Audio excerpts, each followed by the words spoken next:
오늘 우리에게 주신 하나님의 말씀은 사도행전 19장 8절에서 12절 말씀입니다.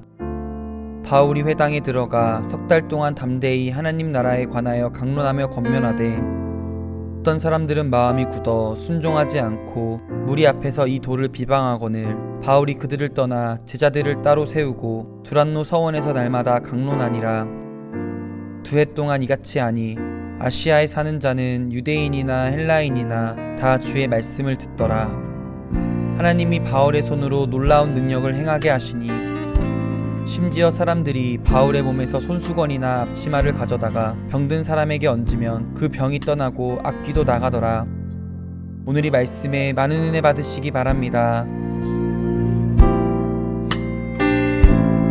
오늘 사도행전 19장에서는 에베소에서 교회를 개척할 때 그때 일어났던 일들에 대해서 기록합니다. 8절을 따라서 한번 같이 읽어보실까요? 바울이 회당에 들어가 석 달 동안 담대히 하나님 나라에 관하여 강론하며 권면하되. 이제 에베소의 특징은 어떤 것인가 하면 여러분이 두란노 서원으로 잘 알려져 있는데 에베소에서는 주로 가르쳤습니다. 두 가지죠. 하나님 나라에 대하여 강론하며 권면하되. 강론이라는 것은 제가 지금 성경을 붙잡고 여러분에게 신앙에 대해서 계속해서 이야기하는데 주제는 하나님 나라입니다. 하나님 나라에 대해서 가르쳤다는 거죠. 강의했다는 것입니다. 또 하나는 뭐냐면 여기 권면하다 그랬는데 강의에는 일종의 Q&A가 포함됩니다. 질문하고 답할 수 있고 하나님 나라에 대해서 가르친 다음에 그 의미가 자기가 이해되는 만큼 또 질문도 할 수 있습니다. 권면했다는 것은 잘 믿도록 계속해서 양육하고 훈련하고, 권면한 것은 훨씬 더 부드럽죠. 강론은 지성적으로 이론적으로 가르치는 일이라면, 가르치고 배우는 일이라면, 권면은 좀 더 감성적이고 관계 중심적으로 잘 믿도록 이렇게 다독여 주는 것이다. 이렇게 보시면 좋을 것 같습니다. 첫 번째로 우리가 좀 주목할 점은 딱 단어 하나인데요. 하나님 나라에 대해서 강론하고 권면할 때 담대하게 했다는 것입니다. 여기 지금 에베소에서는 바울은 담대하게 하나님 나라를 전합니다. 그 결과로 에베소에서는 오랫동안, 말하자면 기간을 정해놓고 양육할 수 있는 아주 체계적인 양육이 이루어집니다. 근데 이때 굉장히 중요한 게 무엇인가 하면 에베소에서 매일매일 모여가지고 수십 명씩 사람을 정해놓고 가르칠 수 있었던 것은 바울이 담대하게 복음을 전하는 태도 때문입니다. 담대합니다. 이게 중요합니다. 하나님의 사람이 특별히 믿음으로 어떤 사역을 할 때 그리스도의 십자가 복음 위에 서서 우리 다른 일 하지 않고 하나님의 말씀을 붙잡고 복음을 전할 때에는 담대함이 가장 중요합니다. 하나님의 사람에게 담대함은 마땅히 갖추어야 할 영적인 무장입니다. 갑옷과 같은 것이고 또 방패와 검과 같은 것입니다. 고린도와 에베소를 좀 비교하기 위해서 바울이 고린도에서 교회를 개척할 때 어떤 자세였는지 바울 자신의 표현을 빌어서 저희가 한번 좀 보면 좋겠습니다. 고린도 교회에 보내는 편지 고린도전서 2장 1절로부터 5절에 보면 바울이 고린도 교회에서 개척을 할 때는 어떤 자세였는지가 드러납니다. 그래서 에베소는 일단 담대하게 전했다. 담대함이라는 단어를 여러분들이 기억하시면 좋겠고요. 고린도전서 2장 1절로부터 5절을 한번 여러분들 같이 읽어보시겠습니다. 형제들아, 내가 너희에게 나아가 하나님의 증거를 전할 때 말과 지혜의 아름다운 것으로 아니하였나니 내가 너희 중에서 예수 그리스도와 그가 십자가에 못 박히신 것 외에는 아무것도 알지 아니하기로 작정하였습니다. 내가 너희 가운데 거할 때 약하고 두려워하고 심히 떨었노라. 내 말과 내 전도함이 설득력 있는 지혜의 말로 하지 아니하고 다만 성령의 나타나심과 능력으로 하여 너희 믿음이 사람의 지혜에 있지 아니하고 다만 하나님의 능력에 있게 하려 하였노라. 고린도에 갔을 때 바울의 상태는 어떤 게 있냐면 약하고 마음이 약해졌다는 거죠. 두 번째는 두려움이 있었고, 바울이 두려움이 있었다고 표현합니다. 바울은 강한 사람입니다. 누구 앞에서도, 심지어 바울은 자기보다 나이 많고 권세 있는 예를 들면 왕이나 귀족 앞에서도 아주 당당하게 서 있는 사람입니다. 이 자부심이 아주 강한 사람이죠. 바울은 두려움이 없는 사람입니다. 죽으면 죽을 때까지 무엇을 하고 일하는 사람입니다. 심지어는 심히 떨었다 이렇게 표현합니다.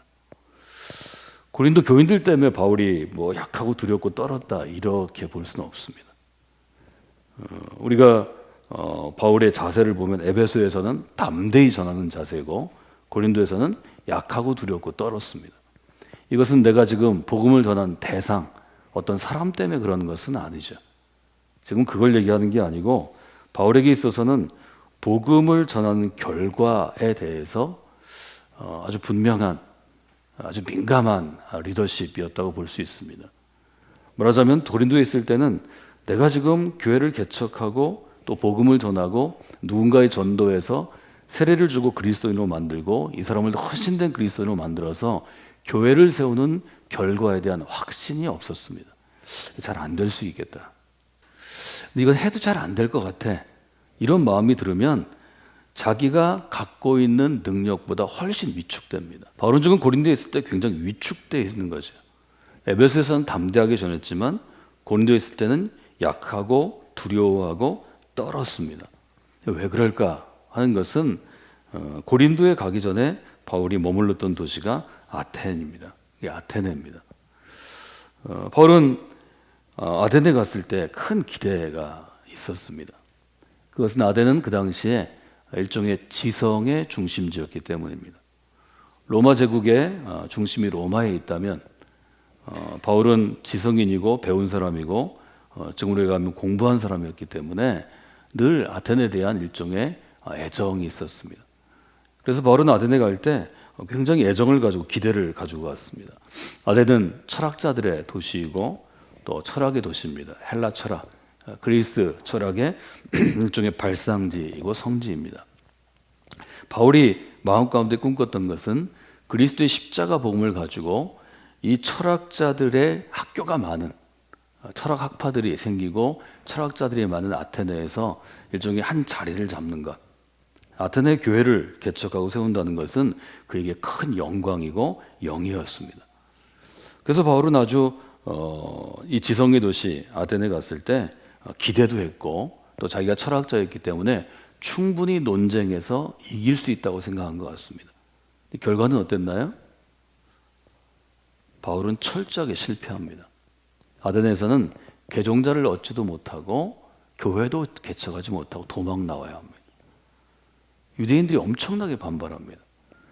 그러니까 성공하리라고 생각한 아테네에서는 교회를 개척하는 데 실패하고 그 다음에 실패한 다음에 도착한 곳이 고린도입니다. 고린도 도착했을 때 바울은 이미 실패의 경험이 있는 사람이었습니다. 그 전에 바울은 승승장구했죠. 안디옥에서는 목회를 시작하자마자 바울 때문에 수백 명이 몰려왔죠. 바울이 설교하면 많은 사람들이 변화가 있고 하나님의 능력이 드러나고 은혜를 받았죠. 바울이 가르치기 시작하면 뭐 한 달, 두 달 사람을 손대면 세례를 받을 뿐만이 아니라 열심을 내고 교회 안에 일꾼이 됐죠. 바울은 패배를 모르던 사람이었습니다. 정말로 어려운 건 패배를 모르는 사람에게 일어납니다. 바울은 계속해서 성공을 해온 사람이기 때문에 에덴에서 실패했을 때 충격을 받습니다. 적당하게 성공도 하고 실패도 한 사람은 어떤 결과가 나왔을 때 크게 위축되지 않지만 늘 많은 것들을 얻은 사람은 한 번만 실패해도 인생을 망칠 수 있습니다. 지금 바울이 딱 그 지점에 있는 거죠. 아덴에서 실패했기 때문에 바울은 고린도에 도착했을 때 약하고 두려워하고 심히 떨었다고 고백합니다. 또 하나는 아덴이란 도시와 고린도란 도시가 다릅니다. 아덴은 바울이 갖고 있는 하나님 주신 재능으로 도전할 수 있는 곳이었습니다. 말이 통하는 곳입니다. 아덴은 지성의 도시이고 철학의 성지이고 문화의 도시였습니다. 아주 바울이 자신 있는 부분이죠. 철학으로 이론을 펼 수 있고 철학이가 갖고 있는 것 중에 가장 큰 것이 설득력입니다. 4절에 보면 고린도서 2장 4절에 보면 내 말과 나의 전도함이 설득력 있는 지혜의 말이 있었다 이렇게 표현합니다. 바울은 예를 들어 전도할 때 아주 설득력 있게 전도했다는 거죠. 설득력은 뭐죠? 이해하기 쉽고 받아들이기 쉬워서 동의의 마음을 끌어내는 것입니다. 그래서 말을 하는 사람, 스피커에 있어서는 설득력을 갖는 게 제일 중요합니다. 어떤 내용을 얘기하든지 사람들이 설득을 당하면 스피커로서는 말하는 사람으로서는 성공하는 거거든요. 바울에게 그런 능력이 있었습니다. 그런데 아덴에서는 실패합니다. 고린도는 그 당시 아덴과는 반대입니다. 아덴은 일종의 지성인들의 도시고 선비의 도시라면 고린도는 상것들의 도시입니다. 고린도는 부패한 도시였습니다. 특별히 향락의 도시였습니다. 술 먹는 곳이고 또 성적으로 타락한 곳이고 또 마약과 같은 것을 하는 곳입니다. 아덴에 있는 사람들은 고린도에 있는 사람들을 상것으로 보았습니다. 도덕적으로 아주 부정직하고 타락한 사람들입니다. 그리고 그런 곳에서는 우상 숭배가 횡행합니다. 말하자면 고린도에 갈 때 이미 바울은 여기에 교회가 세워질까? 이런 부패한 곳, 이런 어두운 곳, 이런 나쁜 놈들이 가득한 곳에 이 누가 예수를 믿겠다고 그럴까? 이런 마음이 그에게 있었습니다. 그러니까 바울과 같은 지성인들에게는 아덴처럼 지성인이 많은 곳은 복음을 오히려 자기와 비슷한 사람들과 전할 수 있고, 타락한 사람들이 많고 거친 곳이고 뭐든지 돈으로 욕망으로 해결하는 곳은 바울이 어떻게 할 수 없다고 생각했습니다. 내가 철학의 도시에서 복음을 전하는데 실패했는데 이렇게 타락한 도시에서 내가 지성적으로 설득력 있게 전할 때 누가 듣겠는가? 이런 마음이 그에게 있었을 것이다. 이렇게 우리가 볼 수 있습니다. 그런데 바울은 아덴에서 실패했기 때문에 일종의 고민하고 또 기도하다가 전략을 바꾸게 됩니다. 어떻게 전략을 바꾸게 되냐면 아덴에서는 지혜롭게 얘기하고 설득력 있게 얘기했다면 고린도에서는 성령의 능력으로 승부하기로 작정을 합니다. 결단을 하는 거죠. 그래서 뭐라고 얘기하죠? 2절에 보면 내가 너희 중에 예수 그리스도와 그가 십자가에 못 박히신 것 외에는 아무것도 알지 아니하기로 작정하였습니다. 자기가 가지고 있는 철학적인 훈련과 지성의 훈련으로 아덴에서는 복음을 전했다면 고린도에서는 성령의 능력으로 전하겠다고 얘기합니다. 이것은 바꿔서 얘기하면 십자가의 능력입니다. 십자가의 능력으로 복음을 전하기로 그는 작정합니다. 4절에 있을 때처럼 설득력 있는 지혜의 말로 전도했다면 나는 성령의 나타나심과 능력으로 해야 되겠다. 아덴에서는 그것을 실패했기 때문에 바울은 똑똑한 사람이니까 고린도에서는 복음을 전하는 전략을 바꿔 놓습니다. 지혜의 말이 아니라 성령의 능력으로, 사람의 지혜가 아니라 하나님의 능력으로. 이것이 아덴에서 바울의 태도와 고린도에서의 바울의 태도의 다른 점입니다. 여러분도 이 점을 잘 보시면 좋을 것 같습니다. 하나님은 바울에게 아테네에서의 실패를 통해서 고린도에서는 십자가의 능력만 의지하는데, 하나님의 능력만 의지하는데 더 큰 역사를 주십니다. 바울은 지혜로운 사람이고 유능한 사람이었지만 복음을 받아들이는 반응은 바울의 노력만 가지고 되는 것이 아니었습니다.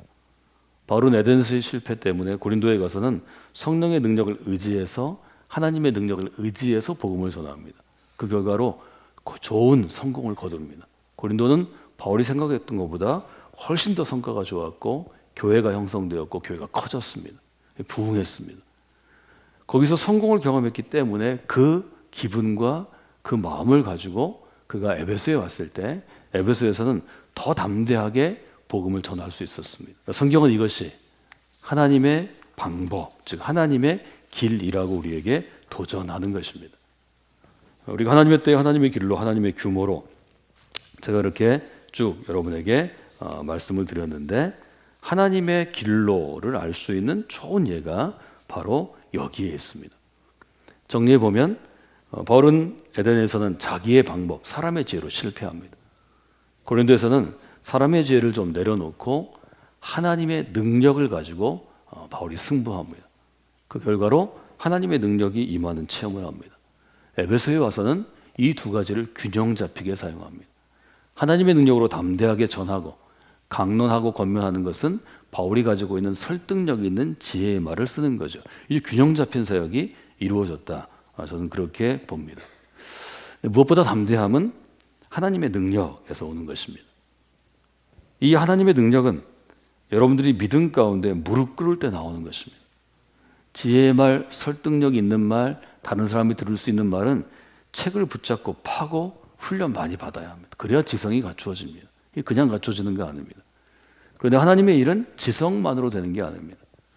지성과 하나님의 능력이 같이 일해야 합니다. 이것이 균형 잡힌 사역입니다. 여러분 그리스도인들은 이 땅 가운데 담대한 것은 하나님 때문에 담대해야 합니다. 나는 하나님의 사람이기 때문에, 하나님의 자녀이기 때문에 담대할 수 있는 것입니다. 바울은 그것을 십자가의 능력이라고 표현합니다.